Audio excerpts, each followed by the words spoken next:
Afternoon. Hope everybody enjoyed the extra sleep we got last night by reasonable hour 9 p.m. All right, let's kick off our Rules and Open Government Committee and Committee of the Whole for September 30th. Tony, would you please call roll? Arenas? Here. Davis? Here. Amos? Here. Jones? Here. Liccardo? Present. Thank you. You have a quorum. Thank you, Tony. On to review of the October 6th final agenda.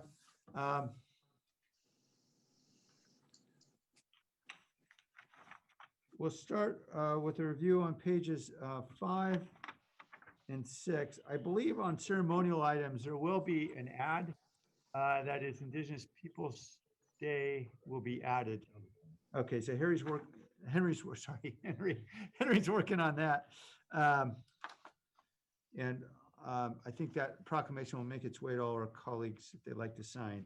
So that's page 5 and 6. Any changes? Pages 7 and 8.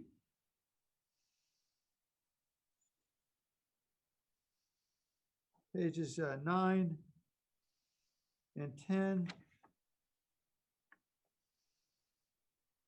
Any changes on pages 11 or 12? This is a pretty short meeting, blessedly. But I expect we'll have a lot to talk about on 3.1. Okay, and then we have some ads here on consent with regard to boards and commissions and National Night Out. Mr. Beekman. Hi, thank you. For the ad sheets, you're going to have a National Night Out. Thank you for that. Thank you. I guess more importantly, Councilperson Esparza said yesterday, you know, it's important we have to note the future of policing and how much they contribute to the community. You know, as long as we are clear with that, I hope we can then also add the concept that we are simply trying to build an incredibly new concepts of policing at this time. And we have to be open to, as a whole community, to understand those concepts. And it's those kind of things that I hope we can all talk about and that can all be included in the National Night Out this year. With item 5.1, thank you incredibly to the City of San Jose, the VTA, and other Bay Area cities at this time.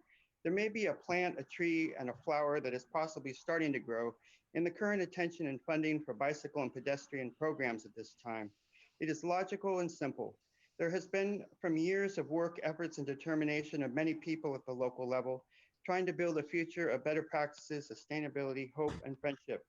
Meanwhile, the long-term human and social planning goals and ideas associated with the possible forced introduction of a COVID-19 virus mostly feels redundant, irrelevant, and unnecessary in a more humanistic, sustainable future most people were already trying to work towards. So thank you for working on these items, and thanks. Thank you. Mr. Wilcox, do you have an objection? No objection, Mayor.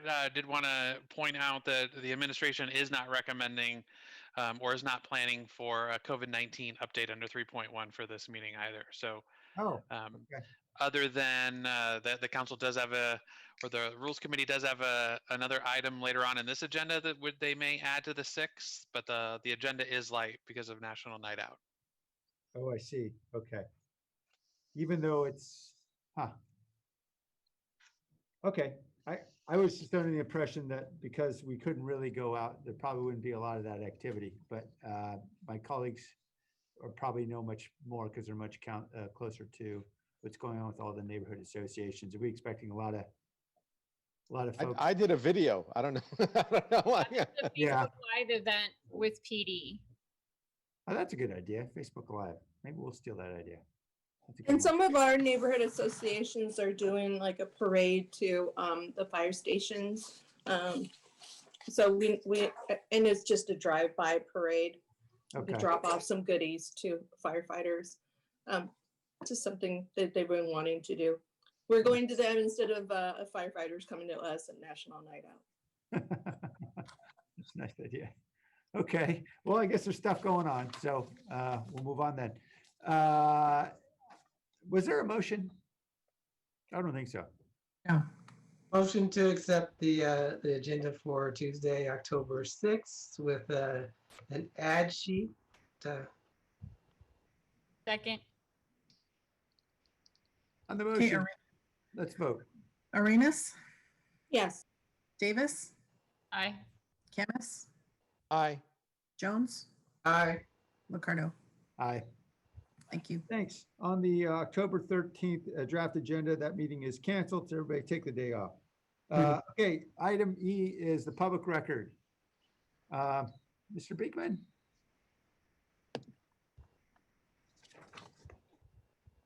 Hi, thank you. I have three or four items on public record that talked about police issues, and to summarize those letters, I have a short letter today. It's actually kind of like part of my letter from yesterday that I didn't make it. That I just spoke to the words of Paul Soto, who just did a great job yesterday. Thanks that he was around. How can body cam footage be more accessible to the public in both day-to-day court proceedings and after protests? Meanwhile, a police review program can help work towards the confirmation of good police practices as neighborhood incidents, local situations, and protests are happening in real time. The police peer review program can also offer an open structured way for the SJPD to better discuss with themselves and others in how to handle domestic violence calls and situations as well. I'm really hopeful about what the peer review program can accomplish, and that's not mentioned enough. And there's just so many police programs and ideas and concepts. It's just that if we can be open to all of those, that's an important key. And then Angel Rijos wants to, how do we streamline that? But if we're just open to everything, that's an important beginning. And I hope that we can be, and that's the most important part. And then we can ask Angel to streamline those things a bit more and invite a real serious community process that invites as many people to the community as possible. Thank you. Thank you. All right, back to the council. Is there a motion, note and file? Motion to note and file. Second.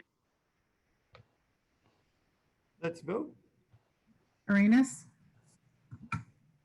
Yes. Davis, Aye. Camus, Aye. Jones, Aye. Ricardo. Aye. Okay, we're on the consent calendar of item G. Motion to approve the consent. Second. Second. All right, we have one call-in user number 1. The item is consent calendar, the approval of the Arteriovenous Malformation Awareness Month. Welcome.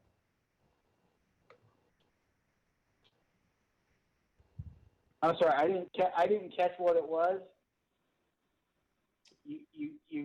The call dropped. What did you just say? Yeah, this is the consent calendar on item G. So it's 1A, the approval of the Arteriovenous Malformation Awareness Month. Confirmation awareness of what? Sir, if you're not interested in speaking on this item, you can speak on another item. We can just come back to you on that time, okay? All right, thank you. So on this, let's vote. Arenas, Yes. Davis, Aye. Camus, Aye. Jones, Aye. Ricardo. Aye. Item 2 is the urgency ordinance to control feral pig population. Councilmember Camus, I hope you take no offense at me asking if you'd like to speak on this item. Why don't we let Councilmember Sergio Jimenez take the lead on this one? Okay, Councilmember Camus, same disclaimer. Your names both show up on the memo, so. Well, Councilmember Camus has done extensive work on this for many, many years, and so I actually defer to him. But in all kidding aside, here in South San Jose, and I know in other parts of the city, we're having a lot of issues with these feral pigs that are really destroying a lot of different landscapes. Certainly in this instance, it's related to Coyote Creek Golf Course, which has sustained over the course of many years, actually, thousands of dollars in damage. It just looks like it's amazing the amount of damage these pigs do. And so this urgency ordinance has really given us the ability to stay away from allowing the usage of firearms to kill some of these pigs, but instead use archery in a much more potentially, some would say, humane way of getting rid of them. So anyway, that's essentially what it is. We understand staff's busy. I expect that this is not going to take a tremendous amount of work, and we're just simply asking to bring it before the full council on the 6th and have a conversation and hopefully pass this. Okay, thank you, Councilmember Menace. Councilmember Camus, do you want to add anything? Yeah, well, I think it's kind of ironic that this piece of legislation, the wild pigs ordinance, was one of my first pieces of legislation, and it could be one of my last pieces here. As I approach the end of my career. But from the experiences, that I've had, and and I've had a lot of experience with these animals. They're invasive, they're non-native creatures, and they destroy a lot of wildlife habitat, natural habitat. They're very aggressive. They cost a lot for people, homeowners, to dig up lawns and what have you. And guess what? They're getting smart. They're not going into the traps. Our original ordinance allowed for trapping and dispatch, and now they've figured out what the traps look like. And I think that this is just a tweak to the ordinance to allow licensed state Fish and Wildlife licensed trappers to dispatch of these safely with a bow and arrow instead. And so it's just a tweak to the existing ordinance, and we hope that we can get your support, and I'll motion to approve the memo. Thank you. Second. Okay. When you mentioned golf courses, I had images of Bill Murray and Caddyshack chasing after the gopher. Hopefully we won't have to resort to anything that desperate. That's one big gopher. And some of the trappers have volunteered their time to take some of us along if we want to see how it's done. So, and I'm kidding, by the way. But anyhow, it's. I was going to say, are you going to go? No. I'll invite Johnny to attend. We can form a task force. Okay, we'll go to the public. Timothy Gall. Welcome, sir.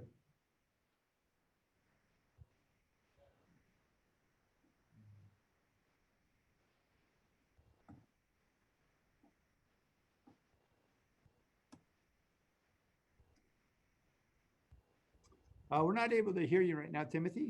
Maybe a problem with the device. Okay. Tell you what, if you're able to work out that challenge, it may be a problem with downloading the most recent version of the software. Is that the issue? It doesn't sound like it. It's just Okay. So we'll ask you to see if you can work that out, and we'll go to the next caller, and then we'll come back to you. Call-in user number 1. Welcome. Yeah, you should be able to hunt these pigs, right? Like, as long as they're in an outdoor area far from where people live, why does it have to be a bow and arrow? I mean, you could use a bow and arrow, but why not a rifle? But yeah, you need to trap them, and maybe there needs to be like a community event where like we could trap and hunt these pigs and have a big pig roast for everybody. You could feed people, have a big party. Would be, if you've ever been to a pig roast, they're really fun. And yeah, I think that I don't know why you would even need a permit to hunt these things if they're causing such a nuisance. I mean, wild boar, if you don't know, can kill people. I mean, they're that nasty, and they've been, they were once upon a time domesticated pigs that became feral. And what happens is they keep interbreeding with one another, getting bigger, bigger, bigger. If other pigs get out, and you have a huge problem. There's been feral pigs in Santa Clara County since the 1700s when the Spanish people came here. So imagine the amount of generations of interbreeding domestic pigs with the feral pigs back and forth. That's why you have such a problem. And yeah, the traps don't work. These guys are too smart. But yeah, you need to hunt these things. You need to let hunters take care of it. They know how to cull a herd. And with all this fires and drought and everything, you're going to find these pigs getting closer and closer to civilization. And then you're going to have a real problem. But yeah, I really think that you guys should have an open season on hunting of these things. It's the humanity of it. I mean, whatever. I mean, it's a wild animal that should be hunted. Thanks. Thank you. Timothy, you want to give that another shot? Yes, I'd like to, if you can hear me. Yes. Welcome. All right.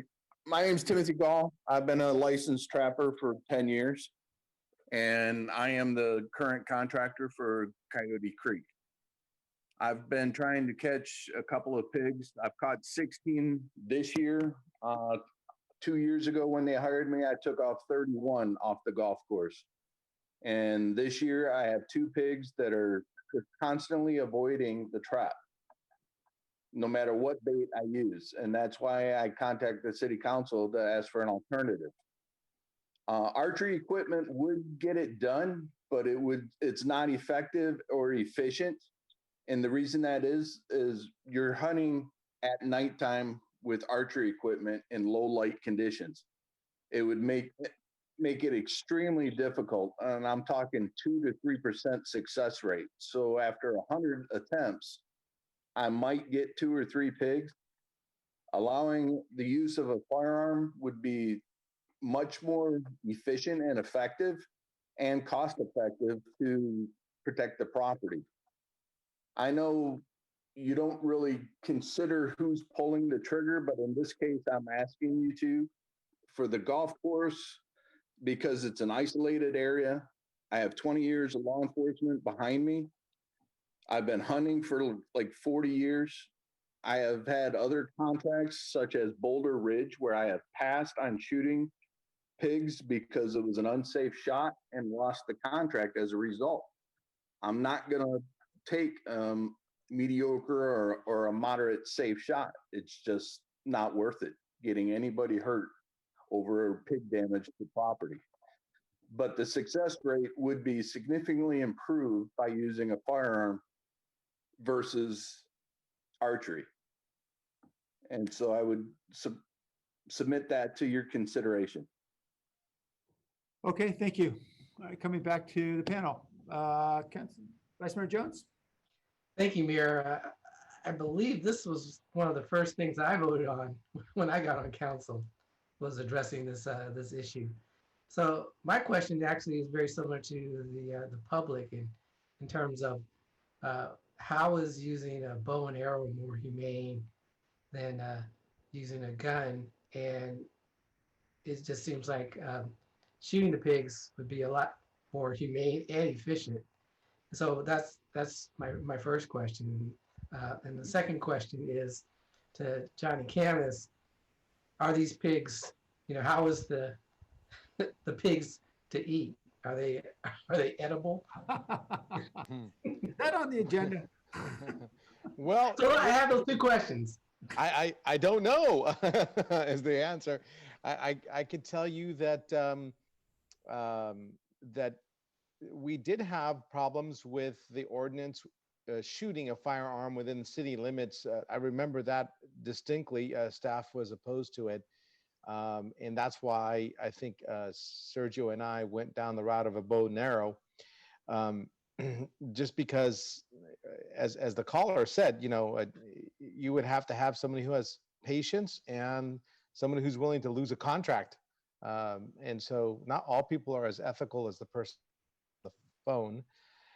And so I think that's why we didn't go down that route before. Maybe staff can answer it. And as far as I'm concerned, I've only in the first year did I ever have sausage from pig. It was just the first year, and that was it. Never had it again. Yeah, if I can just add, I know, I think at the introduction of my comments, I said it more humane. I think certainly I don't disagree with you, Councilmember Jones, Vice Mayor Jones, on how maybe having a gun and, for lack of a better word, putting the pig out of its misery sooner rather than just using a bow and arrow. That's probably more humane. But one of the reasons I didn't even mention the gun is because I knew some of the challenges that Johnny had initially putting this forward with firing of guns within city limits. And I don't think the police department was too happy about that or very happy to consider that. So that's why we thought bow and arrow would be sufficient. I know the gentleman that called said that there's only a very small success rate as it relates to that, but I think if there's only a few pigs that are avoiding being trapped, I think the bow and arrow may suffice to address that issue. And being Mexican, I can tell you that we like carnitas, which are pigs, and so they're very tasty. And if I could get one of those pigs and cook them for dinner, I would. I don't know if they're all edible, but it's certainly something I've considered. Does staff have comments? I just wanted to hear if staff has any comments on this. Thank you, Matt Keener, Director of Public Works. Not a lot of comments. We're just looking for your direction today. I would like some clarification on when you would like to come back. I think the direction is next Tuesday, and would like some clarification on whether you're expecting the actual ordinance on Tuesday to be voted on, or that clarity would help. And additionally, if there's anything else you'd like Jay Tirado, our Deputy Director, or myself to comment on, let me know. But that's the clarification that I would like.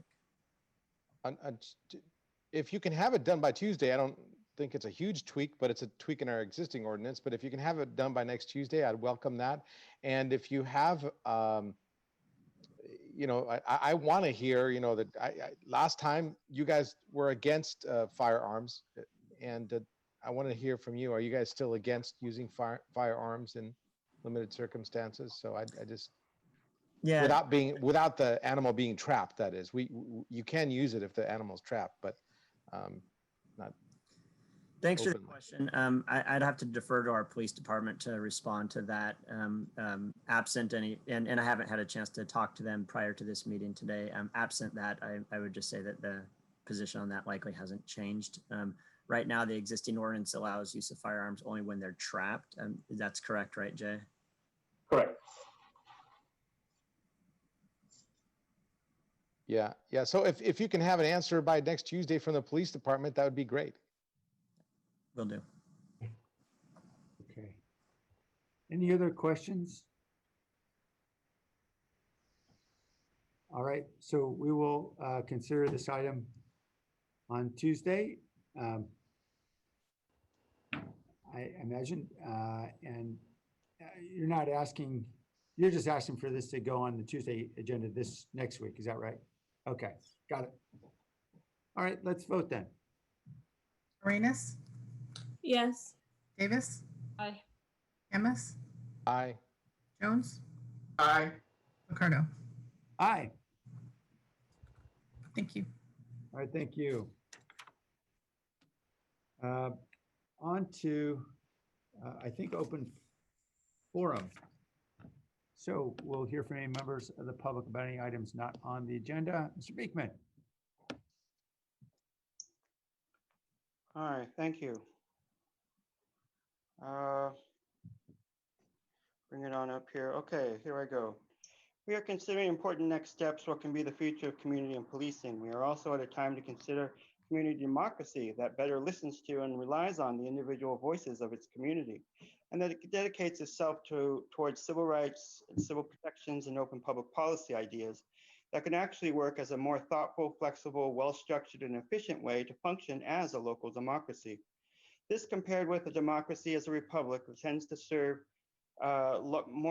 large corporate entities and its profit-making schemes, and that simply does not consider the practical, thoughtful day-to-day ideas and needs of individual people of a local community. I've stated for over 5 years now that I feel technology, surveillance, data collection, guidelines, examples, and legal precedents, and its open public policy ideas can be very versatile and offer many choices, and among other things, serve as an important bridge to safely transition into a new era where the individual has a more equal say in matters of community and their government, and how open democratic practices can work toward the ideas of peace and to end continual war and its shock doctrine practices. These are the ideas of community, peace, positive sustainability that are more innovative than any form of new technology itself at this time. The point of these initial ACLU, State of California, and UN guidelines and legal precedents is for each local community to develop its own good ideas. It can establish ideas of community harmony and can help us all return to the initial ideas of what We Are San Jose was all about from 2014. To conclude, it is the work as an important tool to seriously address reducing the military prison industrial complex as part of the community norms developed over the past 30 years. Good luck in our policing efforts and community and how we rebuild our community at these next few years. Thank you. Thank you. Calling user number 1. Welcome. Yeah, there needs to be police reform in this town, not defunding the police. We already have bad enough response times as it is, and the excuses of why it takes them an hour to come out for a call or why they can't find a stolen car that's been called in as parked around. It's ridiculous. These people make huge salaries, and it's a private club. I know for a fact that they limit the amount of officers so they can keep overtime and have all these nice benefits for life. It's all for them, you know, but they do things like, you know, prance around in an LGBTQ parade to make you think that they're good people. They're not. They practice penny law enforcement, handing out fines and citations, driving brand new BMW motorcycles. I mean, really, how yuppie of a department can you get? This department needs more coverage in the Southern Division, District 9, Pamp Foley. If you're listening, you know that you need more people here, but you're more than happy to put people giving out citations on Branham and Cherry and Bryan and Cherry. It's disgusting. Also, all these new urban villages, please fix the roads and the rotting, rusted light poles. They're not even green anymore. They're rust. They're rust color. They're going to fall over and kill somebody.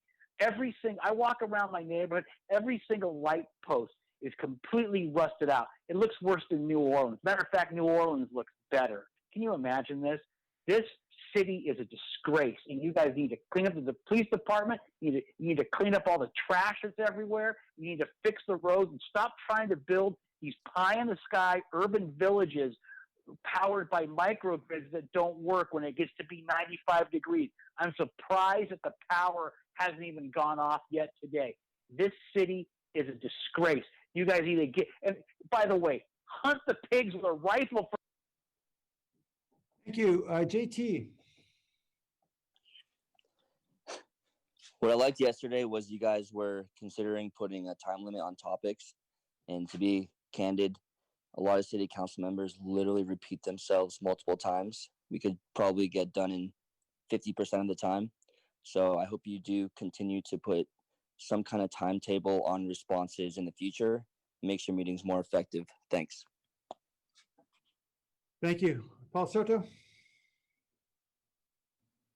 Good afternoon, Council. I wanted to address the topics, the conversation regarding the police reform yesterday.